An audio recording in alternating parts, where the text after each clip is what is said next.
ఆ పిల్లలు రాయి పెట్టి కొట్టుంటారంటారా? ఎందుకు కొడతామండి, మేము చూస్తానికి వస్తాం కానీ రాళ్ళు రప్పలు తీసుకొని వేస్తామా మేము? ఎక్కడి నుంచో వచ్చిన వాళ్ళు చూస్తాం కానీ ఆ పని చేయాలన్న అంత అవసరం ఏంటి? అంటే రోజువారీ వీళ్ళకి వెనకమాల ఎవరు ఉండరులే, ఎవరు అడగరలే గట్టిగా అనే నేపథ్యం, లేకపోతే ఏమనుకోవాలి? ఇది ఏం కాదండి, పిల్లలు పసిపి అంతంత చిన్న చిన్న వాళ్ళు కాదమ్మా. ఆ పిల్లలు అలాంటి వాళ్ళు అంటారా? మీరేం చెప్తారమ్మా? ఆ పిల్లోడైతే అలా కాదండి, అలాంటోడు కాదు. ఎందుకని అంత గట్టిగా చెప్పగలుగుతున్నారు? మా కాలనీ వాళ్ళే, మా తరపున వాళ్ళేగా, మేము చెప్పలేమా మాత్రం. ఇటువై తిరుగుతూ ఉంటాడు వాడు, చిన్నప్పటి నుంచి ఇక్కడే ఉన్నారు. సో అంటే రాష్ట్ర ముఖ్యమంత్రిని రాయి పెట్టి కొట్టాలని ఆలోచన చేస్తారంటారా? వాళ్ళకి ఏముండిద్దండి, వాళ్ళ మీదకి వచ్చా బాడీ గార్డ్స్కే తగలలేదు, తగిలిద్ది. ఇంకా పక్కన అంతమంది బాడీ గార్డ్స్ ఉన్నారు, అంతమంది ఉన్నారు, వాళ్ళిద్దరికి ఒక్కరా ఎలా తగిలింది? వెళ్ళి పర్టికులర్ గా వాళ్ళ ఆ ఇద్దరికే ఎందుకు తగిలింది? ఏదో స్కామ్ ఉంది ఇందులో. అంటే మరి వీళ్ళనే ఎందుకు పర్టికులర్ గా మీ ఇక్కడ ఉన్న చిన్న చిన్న పిల్లల్ని తీసుకెళ్లాల్సిన అవసరం? ఇక్కడ లేబర్స్ అడిగే వాళ్ళు ఎవరు లేరు మా తరపు నుంచి.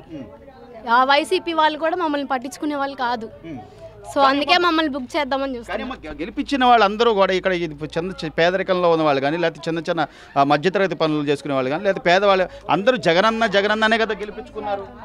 జగనన్నను గెలిపించామే కానీ ఏం చేశాడు ఇప్పుడు రాష్ట్రానికి? ఇప్పుడు మాకు పనులు కూడా లేవు, ఇసుకాపేశాడు. వీళ్ళు మాకు పనులు చేస్తే కానీ గడవవు ఇక్కడ ఈ గూడెంలో. ఎవరికి లేస్తే పనులకి వెళ్ళిపోయేవాళ్ళు వీళ్ళంతా. ఆ చిన్నపిల్లలతో సహా అందరు పనులకి వెళ్తారు ఇక్కడ. సో అంటే ఆ పిల్లలు అయితే ఈ ఘటన చేసుండ్రు, ఖచ్చితంగా తెలుసు. ఇక్కడే చూస్తాం, తెలుసు. ఇక్కడ అడిగే వాళ్ళు ఎవరు లేరు కాబట్టి వాళ్ళు ఏదన్నా పడుంటారులే అని లేబర్ మీద నెట్టేస్తున్నారు. ఆయన కరెంటు తీసి అంత ఈ పిల్లలైన ఇల్లు, ఆయన కరెంటు కాడికి వెళ్ళి కరెంటు తీసి రాళ్ళేసే అంత వాళ్ళు కాదు. వాళ్ళు మామూలుగా ఆడుకుంటే పిల్లల మీద అంత నిందే తెలకే అట్టుంటది. అంటే వార్తలో బయటకు వస్తున్న అంశం ఏంటంటే 350 రూపాయలు ఇస్తా అన్నారు, ఓ బాటిల్ క్వార్టర్ బాటిల్ ఏదో ఇస్తా అన్నారు, మందు ఇచ్చారు కానీ నాకు డబ్బులు ఇవ్వలేదు, అందుకని నేను రాయేసి అని చెప్పి మందు అసలు సిగరెట్ ఆ పిల్లలు సిగరెట్లు తాగేవాళ్ళు కూడా కాదు. వాళ్ళు పని కానించి రావటం, పని ఏమీ లేవు. వాళ్ళు చిన్నపిల్లలు, వాళ్ళు 14 సంవత్సరాల పిల్లలు కరెంటు తీసి ఆయనకి రాలేసేంత వయసు కాదు. వాళ్ళు సతీష్ అంటే కొద్దిగా పెద్దవాడు అంటున్నారమ్మా. ఆయన పెద్దోడు కాదు, ఆ అబ్బాయి కాళ్ళ మీద పెరిగాడే కానీ అంత అబ్బాయి కాదు. ఆ అబ్బాయి చిన్నపిల్లాడు. ఆ అబ్బాయికి 15 సంవత్సరాలు. ఆ అబ్బాయికి చదువుకోవాలి, చిన్నప్పటి నుంచి మామూలుగా పనులకే. మేము ఇవాళ వెళ్తేనే మాకు కడుపు నిండిద్ది. అలాంటి వాళ్ళని పట్టుకొని మా పిల్లలు ఏ చేశారు అని వేరే వాళ్ళు చేసి పిల్లల మీదకి నెట్టారే కానీ మా వాళ్ళు అంత చేసి అంత వాళ్ళు కాదు. వడ్డెర కాలనీకి సంబంధించి ఇక్కడ ఉన్నటువంటి వాళ్ళు కూడా ఆ పిల్లలు చిన్నపిల్లలు రోజువారీ పనులు ఎవరికి వాళ్ళు పనులు చేసుకోవాలి, పని చేస్తే కానీ పూట గడవదు. అలాంటి నేపథ్యం ఉన్న పిల్లలు అలా ఒక రాష్ట్ర ముఖ్యమంత్రి మీద రాయి దాడి చేసేంత పరిస్థితి ఎందుకు ఉంటుంది అని అంటున్నారు. తమ్ముడు, మీకు తెలుసు, మీరు తెల్లారు లేస్తే సతీష్ కానీ లేకపోతే అతనితో పాటు తీసుకెళ్ళిన పిల్లలు కానీ తెలుసు. నిజంగా టాకింగ్ అబౌట్ యూ సార్, ఒక్క నిమిషం ఆలోచించుకోండి. మేము పొద్దున లేస్తే కూటికి మీ గురించి ఎన్నో విధంగా ఆలోచిస్తాం. దాని గురించి ఆలోచించుకొని మీరు చెప్పండి, ఒక్కటే నిమిషం ఆలోచించుకోండి. మేము మా లాంటి వాళ్ళు కానీ ఎవరైనా సరే అలాంటి చేయటం అనేది చాలా మేము చెయ్యం కూడా. అది చేసారు, అది కూడా ఒక్క రాయి ఇద్దరికి తగిలింది అంటే అది మీరు నమ్ముతారా? జస్ట్ వెల్ సార్, నా మాట మీరు వినండి. ఇద్దరికి తగిలిందంటే మీరు ఆలోచిస్తారు.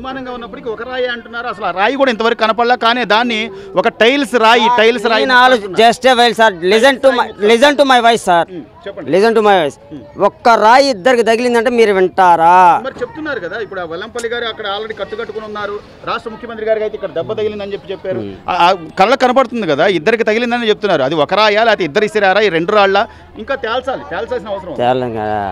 అట్లాంటిది ఇట్లా చేస్తున్నారేమో కానీ మాకైతే మాత్రం ఇట్లాంటి మేము కూటికి బతికేటోళ్ళం, 5 ఏళ్లతో అన్నం తినేటోళ్ళం, మట్టి బిస్కి బతికేటోళ్ళం మేము. మాకు ఇలాంటి అలవాట్లు లేవు, చేసేది లేదు. చేసి ఉండడు నాకు అస్సలు కూడా. మా వాళ్ళు మాత్రం అలాంటి పనులు చెయ్యరు. నీవు ఒక్కసారి క్యాట్ బాల్తో కొట్టాడు అన్న నమ్మకం అయితే మీకు వచ్చింది అనే డౌట్ వచ్చిందంటే ఒకటి ఆలోచించండి. నాకు కొట్టండి, నాకొక్కడికి తగిలితే నా పక్కనోడికి తగిలిద్దా? తగిలే అవకాశం లేదు. లేదుగా. గట్టిగా తగిలినా కూడా అంటే నీకు తగిలేపటికి ఆ రాయి వేగం తగ్గుద్ది, మళ్ళీ పక్కకి వెళ్ళేపటికి కొంత వేగం తగ్గుద్ది. అసలు వేగంతో పాటు కాదు, అసలు నా వేగం నుంచే ఆయన దగ్గరికి వెళ్ళదు. అవును, వెళ్ళదు అంతే. నాకు తగిలి కింద పడిపోద్ది, పక్కన ఎట్ట వెళ్ళిద్ది, అది ఎట్లా వెళ్ళిద్ది చెప్పండి.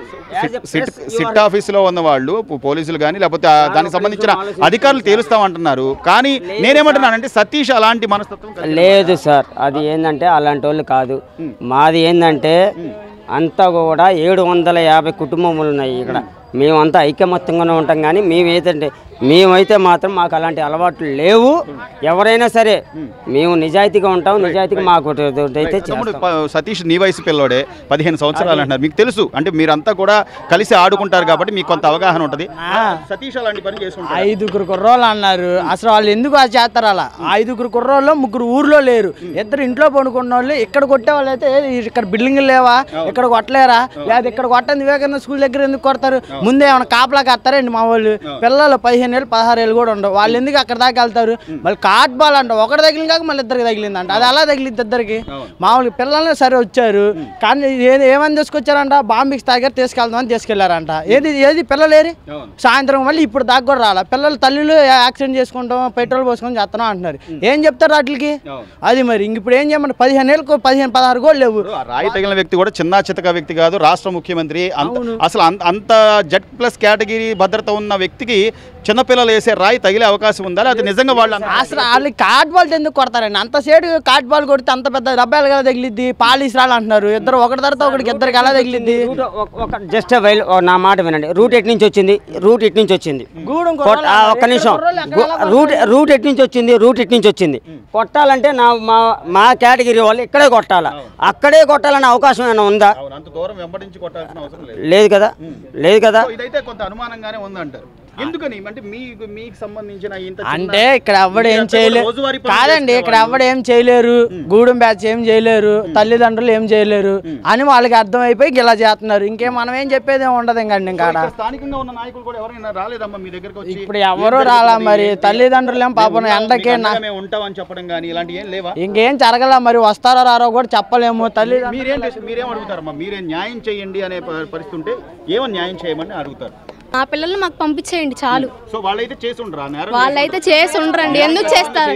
అంతమంది బాడీ గార్డ్స్ అంతమంది ఉన్నప్పుడు వాళ్ళకి తగలకుండా జగన్ కి డైరెక్ట్ గా వెళ్ళి ఎలా తగులుద్ది? మళ్ళీ ఇంకొకరికి ఎలా తగులుద్ది? ఒకే రాయి.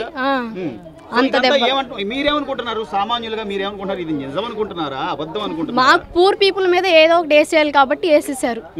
మేమైతే ఏం చేయలేము, అడగలేరు.